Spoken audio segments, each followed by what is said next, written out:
Kami bersyukur kepadamu ya Allah yang mengasihi kami, yang menyelamatkan kami dan memberikan kami hidup yang kekal, yang tidak henti-hentinya mengajar dan mendidik kami melalui kebenaran firman Tuhan. Terima kasih di hari Sabat ini, di hari perhentian di mana kami boleh berjumpa dengan Tuhan, menikmati kasih dan kebaikan-Mu, menikmati pengajaran-Mu, agar kami selalu beroleh kekuatan baru untuk menjalani kehidupan kami di dunia ini hari demi hari dan tetap hidup benar dan berkenan di hadapan-Mu. Berbicaralah kepada kami ya Tuhan, karena kami siap mendengarkan. Kiranya Allah Roh Kudus menuntun kami untuk boleh memahami kehendak-Mu dan menolong kami untuk menjalani kebenaran itu di dalam hidup kami sehari-hari. Terima kasih Bapa di surga. Hanya di dalam nama Tuhan Yesus kami berdoa dan bersyukur. Amin. Selamat memasuki bulan yang baru. Dengan keyakinan bahwa kasih dan penyertaan Tuhan tidak pernah berubah. Apapun pengalaman iman yang diizinkan kita lalui di bulan-bulan yang lalu, akan terus menguatkan kita untuk menjalani kehidupan kita di bulan ini. Mari kita menjalani bulan Maret dengan penuh keyakinan bahwa kasih dan penyertaannya tidak pernah berubah. Bapak Ibu yang dikasihi oleh Tuhan, hari ini kita akan membahas bagian terakhir dari pengakuan iman rasuli, gitu ya. Saya mengajak kita untuk membuka beberapa bagian firman Tuhan. Yang pertama, mari kita melihat di dalam Kisah Rasul pasal yang ke-13. Kita akan membaca ayat yang ke-8 sampai 39. Kisah Para Rasul pasal yang ke-13, kita akan membaca ayat yang ke-38 sampai 39. Kalau sudah mendapatkan, Bapak Ibu bisa melihat di layar LCD, saya akan membacakan demikian bunyi firman Tuhan. Jadi ketahuilah saudara-saudara, oleh karena Dialah maka diberikan kepada kamu pengampunan dosa, dan di dalam Dialah setiap orang yang percaya memperoleh pembebasan dari segala dosa yang tidak dapat kamu peroleh dari hukum Musa. Lalu kita membuka lagi di dalam 1 Korintus pasal yang ke-15. Kita akan membaca ayat yang ke-51 sampai 54. 1 Korintus 15 ayat 51 sampai 54, demikian bunyi firman Tuhan. Sesungguhnya aku menyatakan kepadamu suatu rahasia. Kita tidak akan mati semuanya, tetapi kita semuanya akan diubah dalam sekejap mata, pada waktu bunyi nafiri yang terakhir. Sebab nafiri akan berbunyi dan orang-orang mati akan dibangkitkan dalam keadaan yang tidak dapat binasa, dan kita semua akan diubah. Karena yang dapat binasa ini harus mengenakan yang tidak dapat binasa, dan yang dapat mati ini harus mengenakan yang tidak dapat mati. Dan sesuatu yang dapat binasa ini mengenakan yang tidak dapat binasa, dan yang dapat mati ini mengenakan yang tidak dapat mati. Maka genaplah firman Tuhan yang tertulis, maut telah ditelan dalam kemenangan. Dan yang terakhir, mari kita melihat di dalam Yohanes 3 ayat 16 sampai 17. Yohanes 3 ayat 16 sampai 17 berbunyi demikian.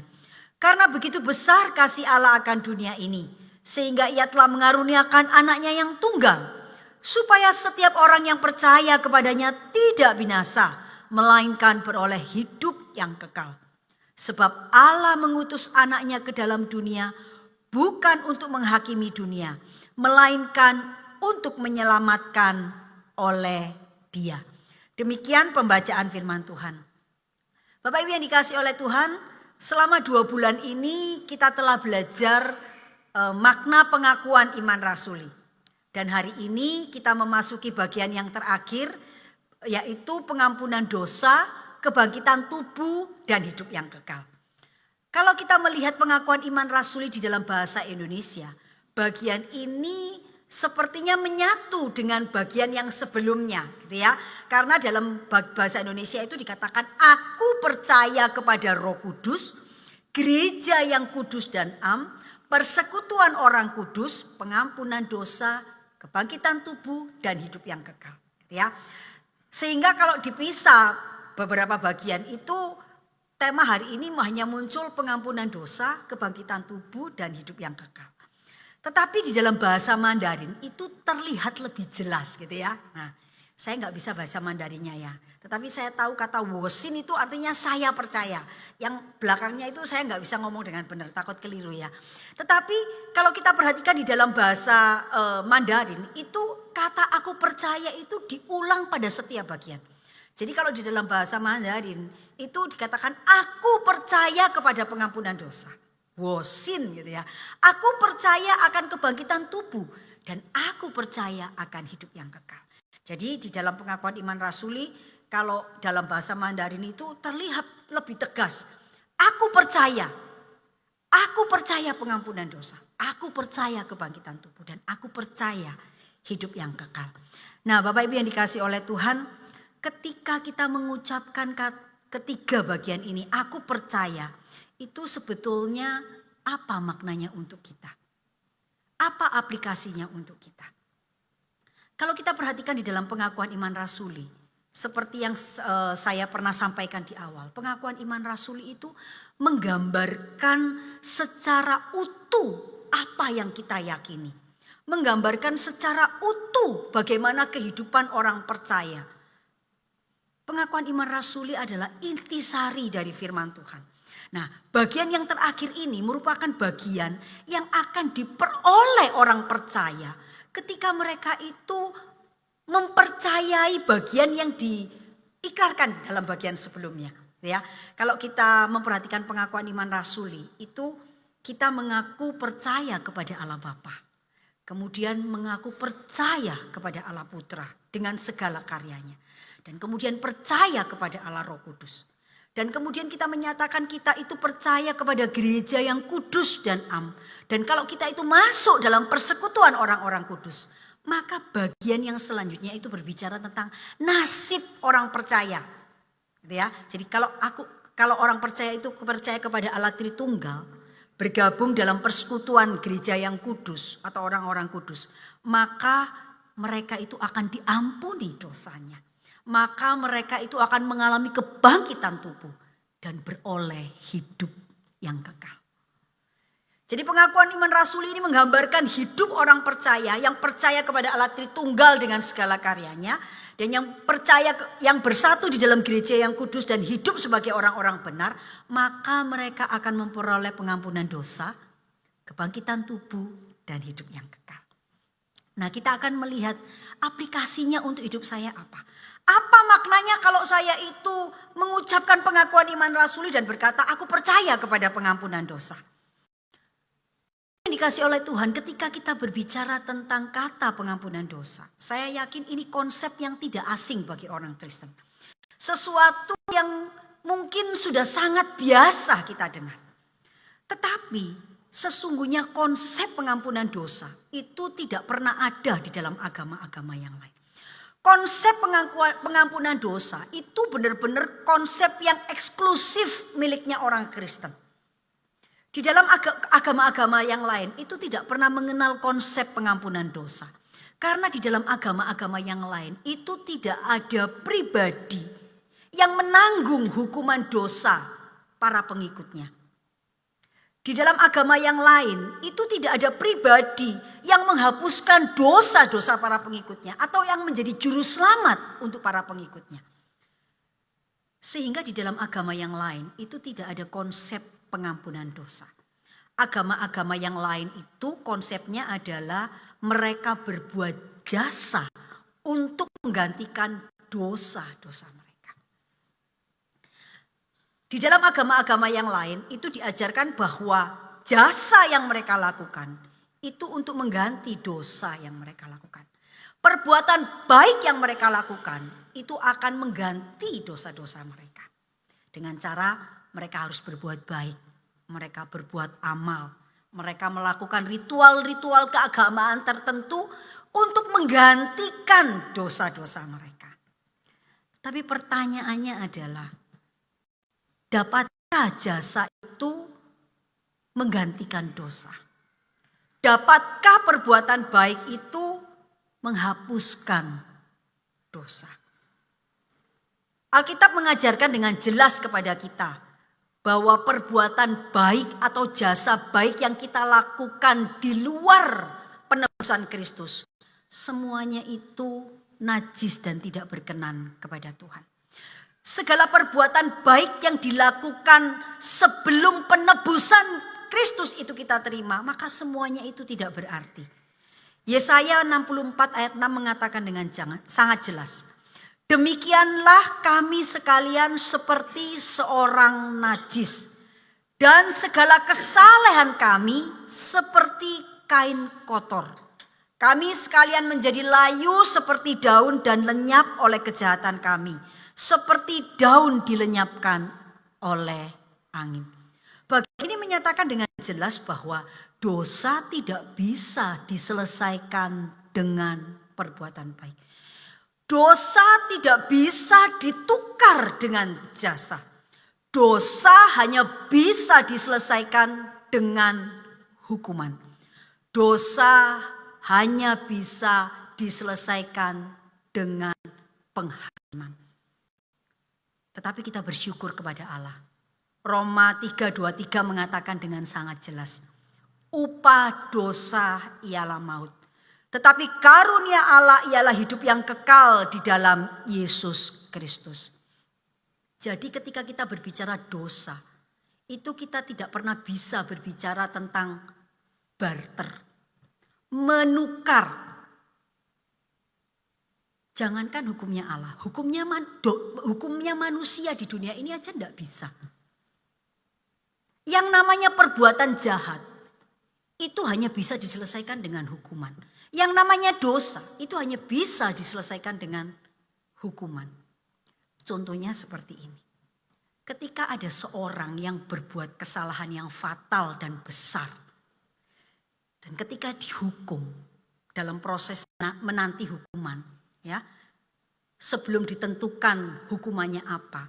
Misalnya katakanlah ada seorang bapak begitu ya, yang kaya raya karena sesuatu hal kemudian membunuh istri dan anak-anaknya. Lalu ketangkap, masuk penjara sambil menunggu proses pengadilan. Nah, selama proses pengadilan itu karena dia kaya raya, dia keluarkan semua uangnya, dia sumbang panti asuhan, dia sumbang orang miskin, dia mendirikan tempat ibadah, dia nyumbang uangnya itu untuk kegiatan-kegiatan peribadatan. Nah, sampai akhirnya datang waktunya dia itu diadili dan dihukum oleh hakim. Lalu hakim mengatakan karena dosamu banyak, kamu melakukan kejahatan yang keji. Hukuman yang setimpal adalah hukuman mati.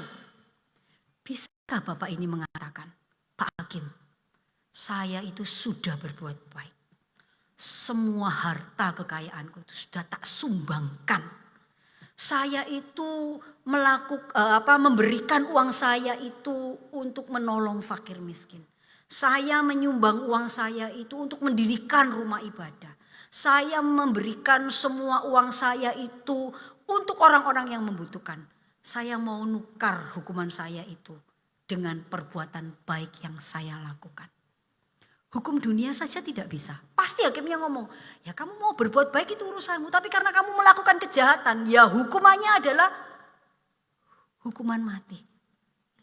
Jadi Bapak Ibu yang dikasihi oleh Tuhan, perbuatan baik, jasa itu tidak pernah bisa menyelesaikan masalah dosa. Dosa hanya bisa diselesaikan dengan hukuman. Karena itu kita semua memerlukan Kristus. Karena itu kita hanya bisa beroleh pengampunan melalui pengorbanan Kristus di atas kayu salib. Yang menanggung hukuman dosa kita. Karena itu syukur kepada Allah. Karena Allah mengatakan karunia Allah ialah hidup yang kekal di dalam Yesus Kristus Tuhan kita. Karena itu benarlah kata pemazmur ketika ia mengatakan, berbahagialah orang yang diampuni pelanggarannya, yang dosanya ditutupi. Berbahagialah manusia yang kesalahannya tidak diperhitungkan Tuhan. Ketika di dalam Kristus kita beroleh pengampunan dosa, itu adalah kebahagiaan yang paling hakiki. Karena kita tidak perlu lagi menanggung hukuman dosa kita. Hukuman dosa kita telah ditanggung oleh Kristus di atas kayu salib. Jadi pengakuan kita itu menegaskan bahwa aku ini percaya kepada pengampunan dosa. Karena Kristus telah mengerjakan keselamatan dan menanggung hukuman dosaku. Sehingga aku yang orang berdosa ini, yang tidak punya jasa apapun yang bisa membuat aku itu pantas dan layak untuk diampuni. Aku ini diselamatkan hanya karena kasih dan kebaikan Tuhan. Jadi Bapak Ibu yang dikasih oleh Tuhan, ketika kita itu mengatakan atau mengucapkan pengakuan iman rasuli, aku percaya kepada pengampunan dosa. Di dalamnya itu terkandung pemahaman bahwa kita itu mengakui keselamatanku ini adalah anugerah Allah. Dan karena keselamatan itu adalah anugerah Allah, maka yang perlu kita ingat adalah dosa itu tidak lagi berkuasa atas kita. Kita tidak mengalahkan dosa dengan kekuatan kita sendiri. Tetapi Kristus telah mengalahkan dosa itu untuk kita.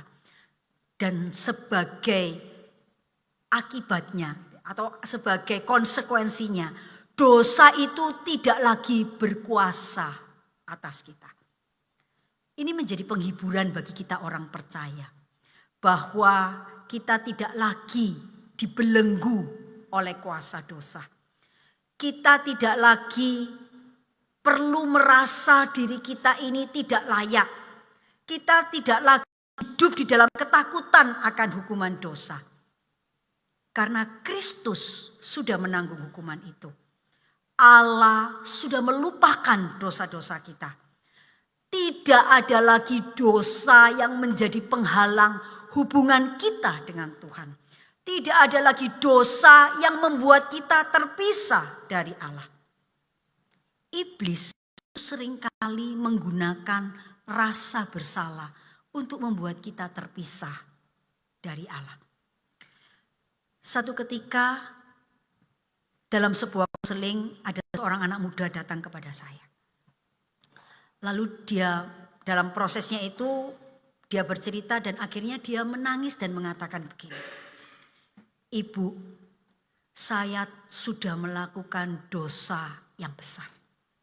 Saya tidak layak dan tidak pantas lagi di hadapan Tuhan. Saya tahu Tuhan tidak akan mengampuni dosa saya. Saya tidak lagi berani berdoa. Saya tidak berani lagi meminta pertolongan kepada Tuhan. Saya tidak berani lagi minta sesuatu kepada Tuhan. Karena saya ini sangat berdosa dan tidak layak di hadapan Tuhan. Itu menyebabkan dia tidak lagi berdoa. Itu menyebabkan dia tidak lagi datang ke gereja. Dia merasa dirinya begitu kotor dan layak datang kepada Tuhan. Dia tidak pernah menceritakan dengan detail apa dosanya. Dia tidak menjelaskan kepada saya apa yang dia lakukan. Tetapi saya dengan penuh keyakinan saya katakan, ketika engkau datang kepada Tuhan, mengaku dengan sungguh-sungguh, bertobat dengan sungguh-sungguh di hadapan Tuhan, dosamu akan pasti diampuni. Tidak ada dosa sebesar apapun yang Tuhan itu tidak sanggup menanggungnya di atas kayu salib. Ketika kamu sungguh-sungguh mengaku di hadapan Tuhan. Tidak ada dosa sebesar apapun yang mampu memisahkan kamu dari kasih Allah. Ketika kamu itu dengan penuh kesungguhan bertobat di hadapan Tuhan. Bapak Ibu yang dikasih oleh Tuhan, betapa sering kita itu merasa bersalah. Atau kita itu membiarkan rasa bersalah itu menguasai kita. Ketakutan itu menguasai kita. Sehingga kita kehilangan damai sejahtera. Sehingga kita tidak lagi memiliki hubungan yang dekat dengan Tuhan. Karena rasa bersalah. Tetapi hari ini kita diingatkan. Ketika kita mengikrarkan kata, aku percaya kepada pengampunan dosa. Itu artinya kita sedang berkata kepada Tuhan. Tuhan, sebesar apapun dosaku. Ketika aku datang kepadamu dengan sungguh-sungguh. Engkau akan mengampuni dosaku. Tidak ada lagi dosa yang bisa membelenggu aku. Tidak ada lagi ketakutan yang menghilangkan damai sejahteraku. Karena aku percaya pengampunanmu itu sempurna. Bapak Ibu yang dikasihi oleh Tuhan, ingatlah ketika kita itu mengalami perasaan bersalah. Jangan biarkan iblis menjadikan itu alat untuk membuat kita jauh dari Tuhan. Ingatlah bahwa Kristus sudah menebus kita. Tidak ada dosa sebesar apapun yang tidak mampu Kristus tanggung kayu salib bagi kita.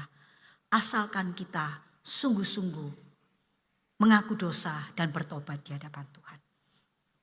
Selain pengakuan ini menjadi penghiburan bagi kita, pengakuan ini juga menjadi peringatan bagi kita.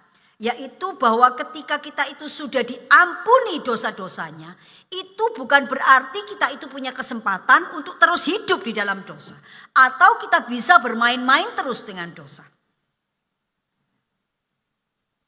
Ketika Tuhan itu mengampuni kita dan kita mempercayainya, itu di dalamnya terletak sebuah tanggung jawab bahwa saya ini sebagai orang percaya harus berusaha hidup kudus di hadapan Tuhan. Dengan pertolongan Allah Roh Kudus, maka saya harus berusaha untuk hidup benar di hadapan Tuhan. Pengampunan dosa yang kita terima itu tidak boleh menjadi alasan bagi kita untuk tetap hidup di dalam dosa. Pengampunan dosa yang kita terima itu tidak boleh menjadi alasan bagi kita untuk terus bermain-main dengan dosa. Enggak apa-apa, nanti kalau sudah dosa minta ampun sama Tuhan. Tuhan ampuni, kan katanya loh Sumiling tidak ada dosa sebesar apapun yang Tuhan tidak sanggup ampuni. Jadi ya enggak apa-apa lah selama masih hidup di dalam dunia. Saya kan masih muda, mumpung masih bernafas. Nanti kalau sudah mati aku udah bisa nikmati hal-hal kayak gini. Bapak Ibu yang dikasih oleh Tuhan, kalau kita ini anak Tuhan yang mengerti berapa harga yang harus Kristus bayar ketika ia mati di atas kayu salib. Kita tidak akan lagi bermain-main dengan dosa. Kita tidak akan lagi hidup di dalam dosa. Tugas kita adalah berusaha hidup benar sebagai respon dan tanggung jawab kita atas pengampunan yang Kristus berikan kepada kita. Pengampunan dosa itu harus mendorong kita untuk hidup kudus di hadapan Tuhan. Kita memang masih bisa jatuh di dalam dosa, tetapi kita tidak boleh hidup di dalam dosa. Kita bisa jatuh di dalam dosa dan Allah memberikan kesempatan dan jalan untuk kita meminta ampun. Tetapi jangan menggunakan kesempatan dan jalan itu untuk hidup di dalam dosa. Bapak Ibu yang dikasih oleh Tuhan, ketika kita berkata, aku percaya kepada pengampunan dosa, itu menjadi penghiburan bagi kita. Bahwa kita tidak lagi hidup di dalam belenggu dosa. Itu juga menjadi peringatan bagi kita untuk hidup benar di hadapan Tuhan dan tidak bermain-main dengan dosa. Karena dosa-dosa yang kita lakukan sekalipun diampuni oleh Allah, ada konsekuensi-konsekuensi logis yang kadang-kadang tidak bisa kita hindarkan. Dan ada hal-hal yang harus kita tanggung akibat dosa-dosa kita. Nah Bapak Ibu yang dikasih oleh Tuhan, kemudian kita akan melihat bagian yang selanjutnya. Yaitu aku percaya kepada kebangkitan tubuh dan hidup. Aku percaya kepada kebangkitan tubuh dan hidup yang kekal. Mengapa dalam pengakuan iman rasuli itu muncul pengakuan ini? Aku percaya kepada kebangkitan tubuh dan hidup yang kekal. Memang pada masa itu pengakuan ini muncul salah satunya untuk melawan ajaran-ajaran sesat yang menolak kebangkitan tubuh. Jadi pada masa itu cukup banyak atau ada beberapa golongan atau ajaran itu yang menolak kebangkitan tubuh atau menolak konsep hidup yang kekal setelah kematian. Pada masa itu ajaran gnotisme itu menganggap bahwa dunia materi termasuk tubuh ini adalah sesuatu yang jahat. Jadi dalam konsep mereka kalau orang diselamatkan itu yang diselamatkan cuma rohnya. Tubuhnya ini akan hancur karena ini adalah bagian yang jahat. Ya. Demikian juga dengan ajaran Platonisme. Ya. Platonisme ini mengajarkan bahwa tubuh ini penjara jiwa. Gitu ya. Tubuh ini adalah penjara roh.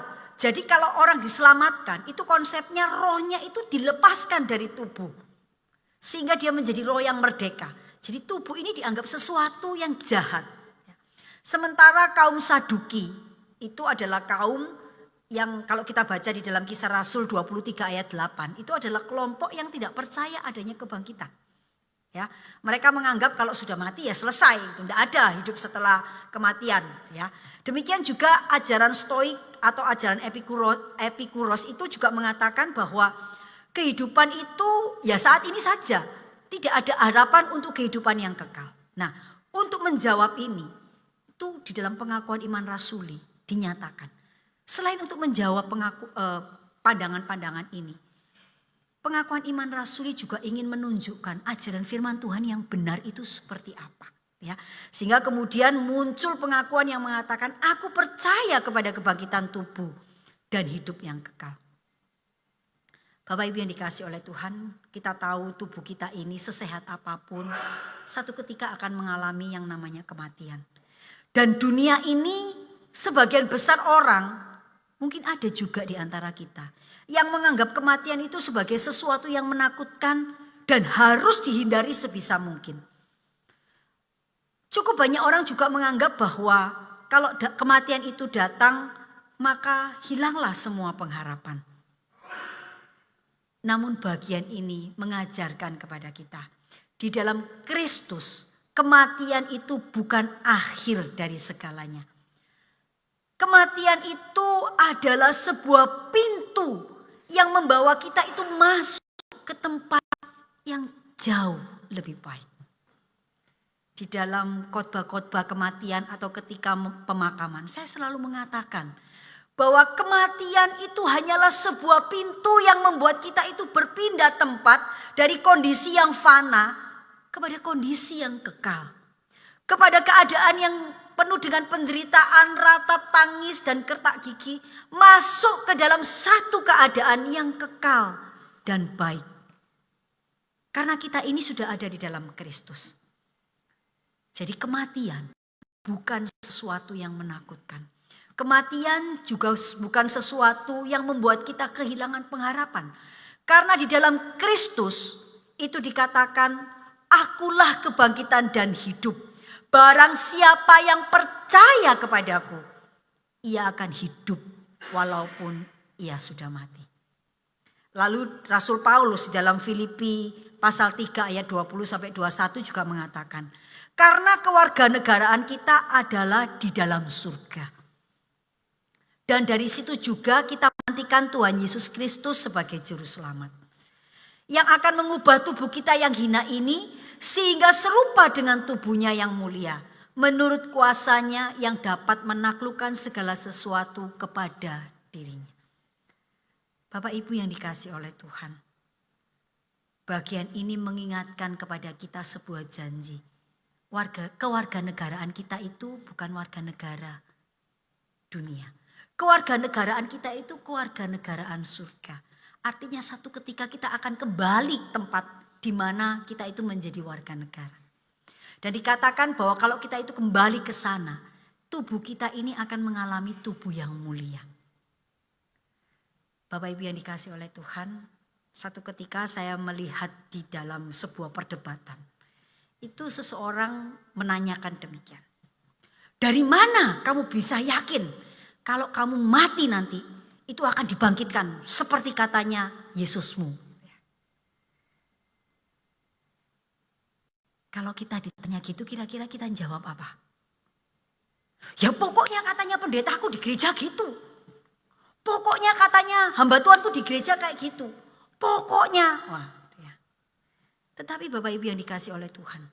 Ketika kita ditanya hal yang demikian. Kita akan mengatakan. Itu adalah janji juru selamatku. Kenapa aku yakin dengan juru selamatku yang menjanjikan kebangkitan tubuh?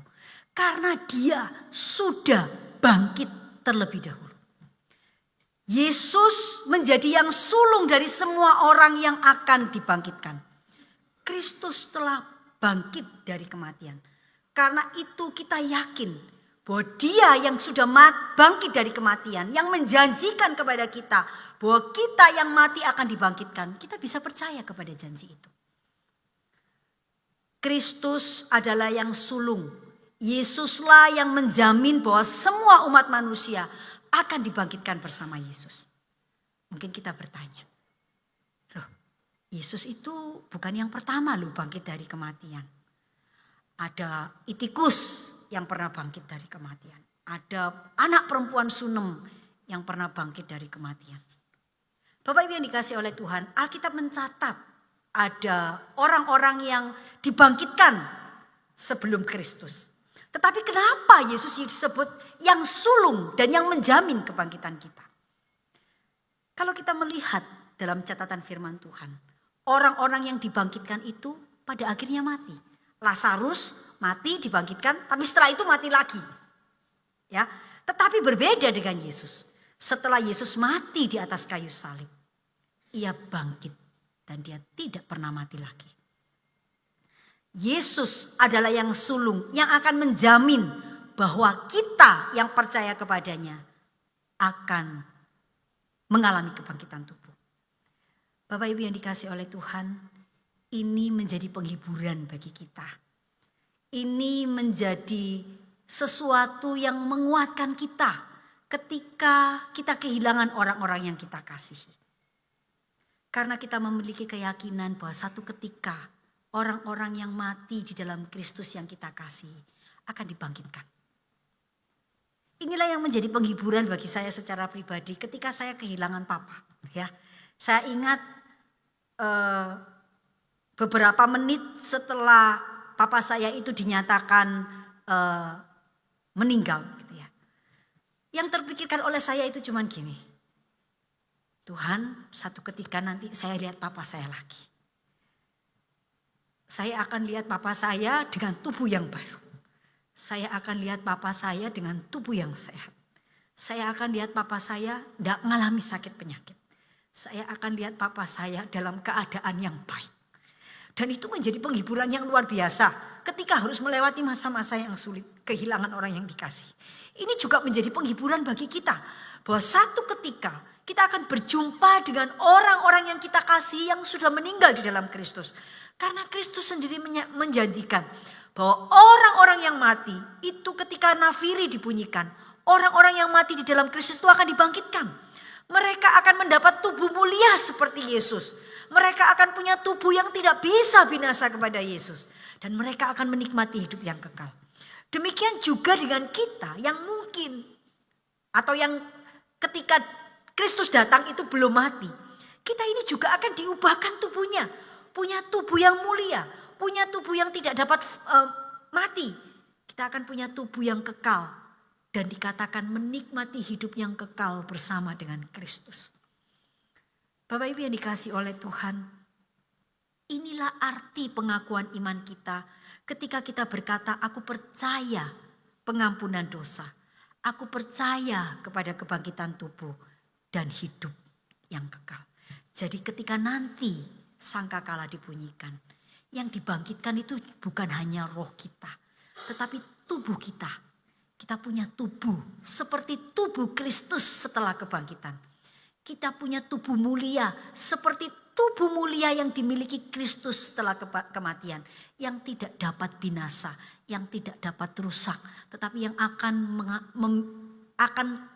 hidup di dalam kekekalan bersama-sama dengan Juru Selamat kita. Nah Bapak Ibu yang dikasih oleh Tuhan, melalui pengakuan iman kita ini, biarlah kita itu diteguhkan, biarlah kita senantiasa diingatkan. Dan sekarang ini ketika kita mengakui pengakuan iman rasuli, kita tahu makna setiap kata yang kita ucapkan. Apa artinya ketika kita berkata, aku percaya kepada Allah, Bapa pencipta langit dan bumi. Apa artinya ketika kita berkata, aku percaya kepada Yesus Kristus. Apa artinya ketika kita berkata, aku percaya kepada Roh Kudus, gereja yang kudus dan am, pengampunan dosa, kebangkitan tubuh, dan hidup yang kekal. Biarlah pengajaran firman Tuhan melalui perenungan pengakuan iman rasuli selama beberapa bulan ini mengingatkan kita akan apa yang kita percayai. Mengingatkan kita akan siapa yang kita percayai. Mengingatkan kita seperti apa kehidupan yang akan kita jalani setelah kematian. Yang akan mengingatkan kepada kita bahwa tidak ada sesuatu pun yang bisa menggoncangkan kita. Menggoncangkan kepercayaan kita kepada Allah yang kita percayai. Karena melalui pengakuan iman rasuli, kita sudah belajar sari kebenaran firman Tuhan yang harusnya menguatkan kita dan meneguhkan kita. Biarlah seri pengakuan iman rasuli yang sudah kita lewati selama 2 bulan ini akan semakin meneguhkan kita, akan semakin mengokohkan iman kita. Sehingga ketika orang bertanya, apa yang engkau percayai? Kita bisa menjelaskan pengakuan iman kita. Ini loh yang saya imani. Ini yang saya akui. Dan ini yang saya yakini. Dan semuanya itu akan berakhir dengan kehidupan kekal bersama Sang Juru Selamat kita, Yesus Kristus. Mari kita bersama-sama berdoa. Tuhan, kami bersyukur kepadamu untuk pengajaran yang mengingatkan kepada kami. Kepada siapa kami harus percaya. Tolonglah kami ya Tuhan untuk tidak hanya sekedar mengikrarkan pengakuan iman ini setiap minggu. Tetapi tolonglah kami untuk menjalani hidup kami sesuai dengan pengakuan kami. Yaitu bahwa sepanjang kehidupan kami dalam keadaan apapun, dalam situasi apapun. Kami senantiasa percaya Allah Bapa, Allah Putra dan Allah Roh Kudus dengan segala karyanya. Dan Allah yang Tritunggal itu menolong kami untuk hidup di dalam gereja yang benar. Yang akan mengajar kami untuk hidup sebagai orang-orang yang benar. Yang pada akhirnya akan menolong kami untuk menerima pengampunan dosa, kebangkitan tubuh dan hidup yang kekal. Terima kasih untuk pengampunanmu. Terima kasih untuk anugerah keselamatanmu. Dan terima kasih untuk hidup kekal yang akan kau berikan kepada kami. Terima kasih Bapa di surga. Hanya di dalam nama Tuhan Yesus kami berdoa dan bersyukur. Amin.